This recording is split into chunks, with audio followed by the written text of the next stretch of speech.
Olá pessoal, eu vou apresentar um vídeo, uma síntese do período clássico da filosofia. É uma síntese e ao mesmo tempo uma introdução, buscando alguns aspectos mais importantes. Vamos tentar ser breve, tá? Lembrando que as referências de imagens e som estarão no final desse vídeo. Muito obrigado e tenha uma boa aprendizagem, um bom debate em cima desses temas.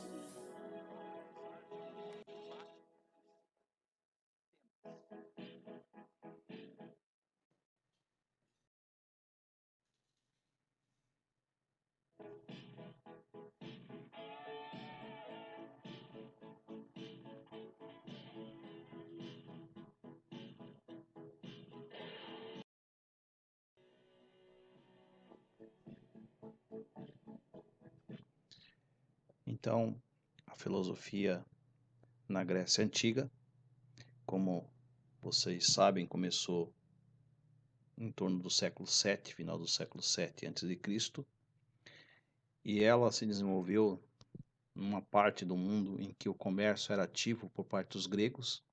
Os gregos tinham diversas colônias, vocês podem observar. As principais cidades foi Atenas e Esparta, mas só que as colônias gregas elas se desenvolveram mais, né? Principalmente as colônias jônicas. A cidade de Mileto vem se destacar com o surgimento da filosofia. É de lá que surge Tales de Mileto, que é o fundador da filosofia. E vocês podem observar que ela tem uma proximidade tanto com a Itália, né, essa região, quanto com o Egito e a Ásia, toda essa Ásia, toda a região ali da Ásia Menor. Aqui temos a demonstração, um mapa conceitual dos períodos da filosofia, onde são destacados os principais filósofos, né? Começando ali, Tales de Mileto aparece logo abaixo, mas tem ali Sócrates, Platão, Aristóteles, que é da filosofia clássica que nós vamos tratar agora. Depois tem outros períodos da filosofia, que é a filosofia medieval, a filosofia cristã, depois a filosofia moderna, a partir do século XVI, principalmente, e a filosofia contemporânea, né?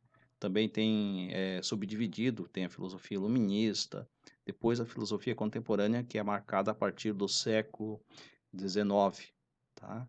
Então ali destaca os principais filósofos.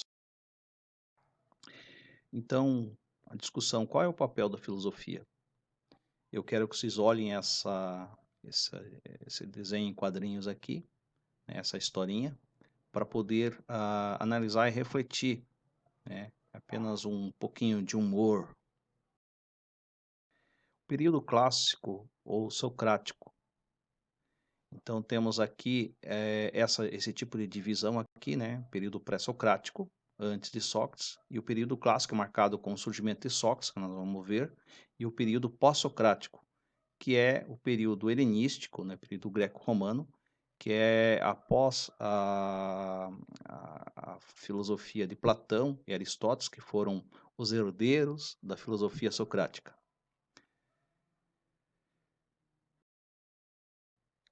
E um dos fatores do surgimento da filosofia na Grécia era o debate em praça pública, na Ágora. E o maior exemplo disso é a democracia ateniense. Havia a praça pública chamada de Ágora, né? Onde as pessoas se reuniam, os cidadãos se reuniam, aqueles que eram considerados cidadãos, nem todos eram cidadãos, né? Para debater os problemas, os projetos, né? Argumentar, todos tinham direito de voz e participação. Tá? Então, apenas uma demonstração importante, que é que o debate, a invenção da política em si, ele fez surgir a filosofia e a ciência, porque é necessário demonstrar, através do conhecimento, da argumentação, aquilo que se está afirmando. E já não é a cargo dos deuses, dos templos, né? Dos mistérios, mas sim você tem que demonstrar. Isso foi um passo muito importante para o desenvolvimento da filosofia e da própria ciência, como nós sabemos.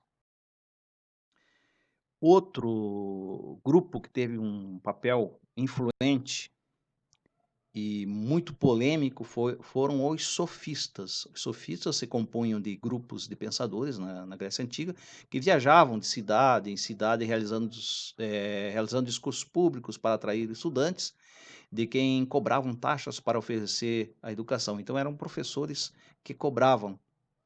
Eles não eram da elite, digamos assim, aristocrática. E muitos estudiosos hoje tentam reverter a má fama dos sofistas, porque eles foram muito criticados pelos pensadores clássicos, Sócrates, Platão e Aristóteles, né? Mas eles tiveram um papel importante dentro da própria filosofia, inclusive influenciaram o pensamento de Sócrates também.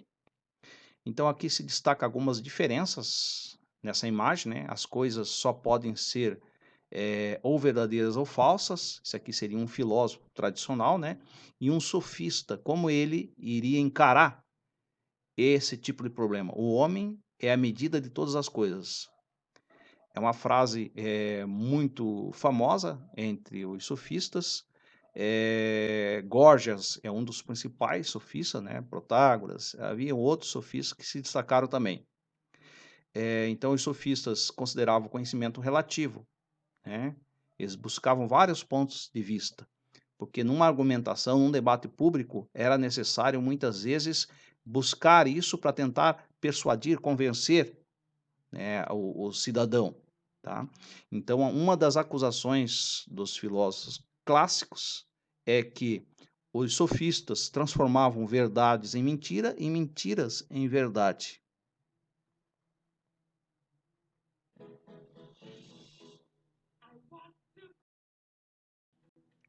Então, Sócrates e sofistas. Então, qual é a principal diferença? Né? Para Sócrates, o homem deveria conhecer a si mesmo, chegar à virtude através do conhecer a si mesmo, buscar a sabedoria, a virtude, né? Então, Sócrates, ele questiona e ele critica os sofistas, que os sofistas buscavam apenas o sucesso, ensinavam as pessoas como consegui-lo.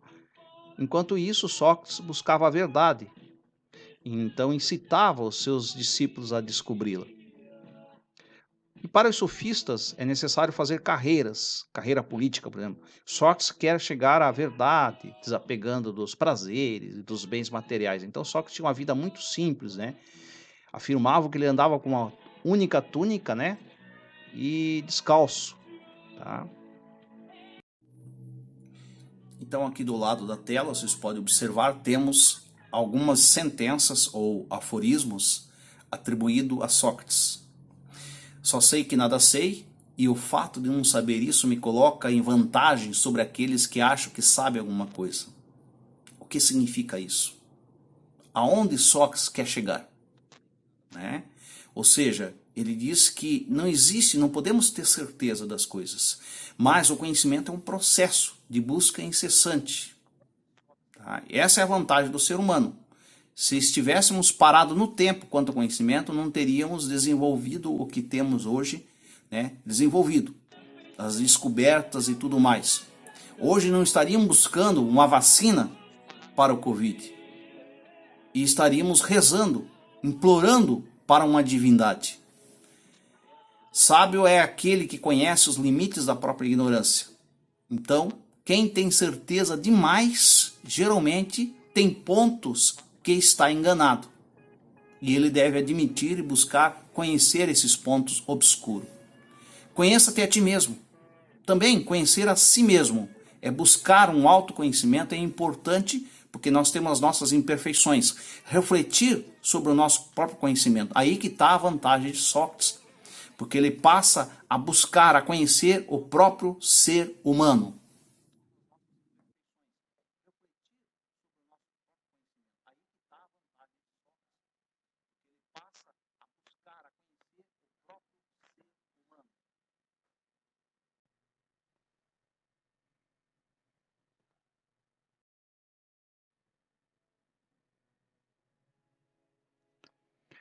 Então, o método socrático. Sócrates, então, ele vem desenvolver um método que é um tipo de uma análise filosófica através de perguntas e análise das respostas. Ele faz com que o próprio discípulo, ou a própria pessoa que esteja debatendo, trabalhe as suas ideias. Ele acreditava que as ideias pudessem ser trabalhadas, pudessem ser aperfeiçoadas. Então, a maiêutica consiste em fazer perguntas e sempre fazer com que o oponente tome consciência de sua ignorância. Aqui tem mais esquemático o método socrático. Então, no primeiro momento, existe a ironia, que é o primeiro passo. Então, a ironia consiste em perguntar simulando não saber. Desse modo, o interlocutor expõe a sua opinião, a qual Sócrates contrapõe o argumento que o fazem perceber a ilusão do conhecimento. O segundo momento da maiêutica seria a maiêutica, o segundo momento, que significa em grego parto. Centra-se na investigação dos conceitos. Para tanto, Sócrates faz novas perguntas para que seu interlocutor possa refletir. Portanto, não transmite conhecimento, mas leva o interlocutor a rever criticamente suas ideias e concepções, construindo a partir do diálogo e de si mesmo um novo conhecimento mais crítico e aprofundado sobre o tema.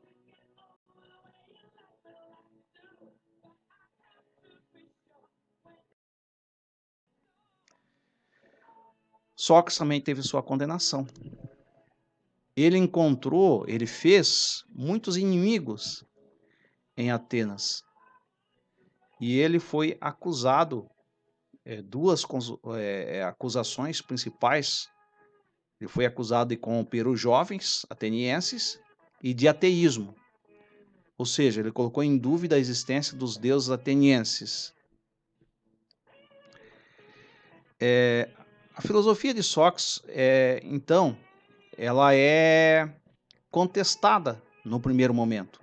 Depois vocês vão ver que os herdeiros dessa filosofia, Platão e Aristóteles, eles vão escrever livros, em muitos livros, Eles vão ser, digamos assim, vão levar Sócrates para o mundo da época, E hoje, qualquer curso que você vai fazer, geralmente você começa estudando Platão e Aristóteles. Na área da ciência, principalmente Aristóteles. Então, a filosofia clássica, marcada por esses filósofos, vai marcar a ciência, as artes, a literatura, a educação na nossa sociedade ocidental. E hoje, como vivemos um mundo globalizado, no mundo todo. Agora vamos passar aqui para o mito da caverna na atualidade. Vejam só, o mito da caverna na atualidade hoje é bem conhecido, vocês devem ter lido ou visto o filme que fazem referência a essa história contada, narrada por Platão. E o principal personagem, quem? Sócrates. E nessa história do mito da caverna, ele tenta colocar Sócrates como principal personagem, por quê?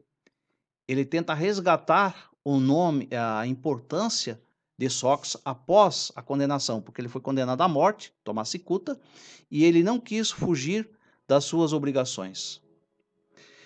Será que nós somos capazes de compreender a presença de um mundo ilusório fabricado pelas mídias e redes sociais na atualidade, colocando então o mito da caverna na atualidade? Ou somos presas fáceis?